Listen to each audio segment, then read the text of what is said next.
কালনা মহকুমা আদালতে নজিরবিহীন ঘটনা। এক আইনজীবী আদালতে হাজির হলেন ৬ জন ব্যক্তিগত বাউন্সার নিয়ে। কেন এই নিরাপত্তা? আর একই সঙ্গে তোলাবাজির অভিযুক্ত রকি ওরফে সুব্রত সর্দারকে ঘিরে আদালতে একাধিক মামলার শুনানিতে চাঞ্চল্য ছড়িয়েছে। মঙ্গলবার কালনা মহকুমা আদালতে তোলাবাজিসহ একাধিক অভিযোগে গ্রেফতার সুব্রত সর্দার ওরফে রকির বেল বন্ড জমা দিতে আসেন হাইকোর্টের আইনজীবী অভিজিৎ লাইক।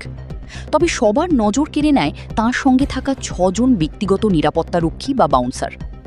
সংবাদ মাধ্যমের প্রশ্নের উত্তরে আইনজীবী জানান, দীর্ঘদিন 10ই জুলাই থেকে যেহেতু খবর পাচ্ছি through media and through other my known persons, এখানে একটা আনলফুল অ্যাসেম্বলি কোর্ট চত্বরে হয়ে আসে 10ই জুলাই থেকে, এবং for my safety and for the safety of my client and my other persons I had to get my personal security, যেটা আমি লার্নেড অনারেবল কোর্টের কাছে সাবমিশন করেছি।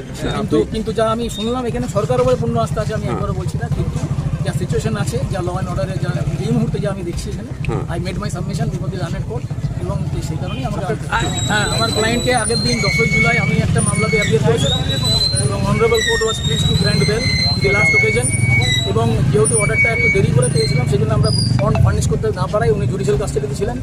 বাট আমি এখানে আজকে আসার পরে আজকে বন্ড ফার্নিশ করতেই আমার আশা এখানে, কিন্তু এখানে আসার পরে I came to know that ওনাকে একটা অন্য মামলাতে জড়িয়ে দেওয়ার চেষ্টা করা হচ্ছে, এবং সেটার জন্য আমরা একটা বেল পিটিশন করে এখনই মুভ করা হয়েছে। আদালত চত্বরে সাম্প্রতিক উত্তেজনার জেরে নিজের নিরাপত্তার স্বার্থেই তিনি বাউন্সার নিয়ে এসেছেন। বিষয়টি আদালতকেও জানানো হয়েছে বলেও দাবি করেন তিনি। একই সঙ্গে রাজ্যের নিরাপত্তা ব্যবস্থার ওপর তাঁর আস্থা রয়েছে বলেও মন্তব্য করেন। এদিকে বেলবন্ড জমা পড়লেও রকির আইনি জটিলতা কাটেনি। পুরনো একটি অস্ত্র মামলায় নাদুনঘাট থানার পুলিশ তাঁকে নিজেদের হেফাজতে নেওয়ার আবেদন জানিয়েছে। পাশাপাশি একটি পুরনো জালিয়াতি মামলায় ট্রানজিট রিমান্ডের আবেদন নিয়ে আদালতে হাজির হয়েছে সিবিআই। এখন আদালতের নির্দেশের দিকেই নজর। রকিকে পুলিশ হেফাজতে দেওয়া হবে নাকি জেল হেফাজতে পাঠানো হবে, সেই সিদ্ধান্তের অপেক্ষায় সকলেই।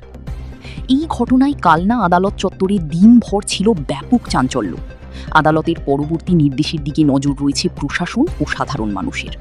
আপনারা দেখছেন হচ্ছেটা কি? দেখতে থাকুন, আমাদের পছন্দ ও শেয়ার করুন।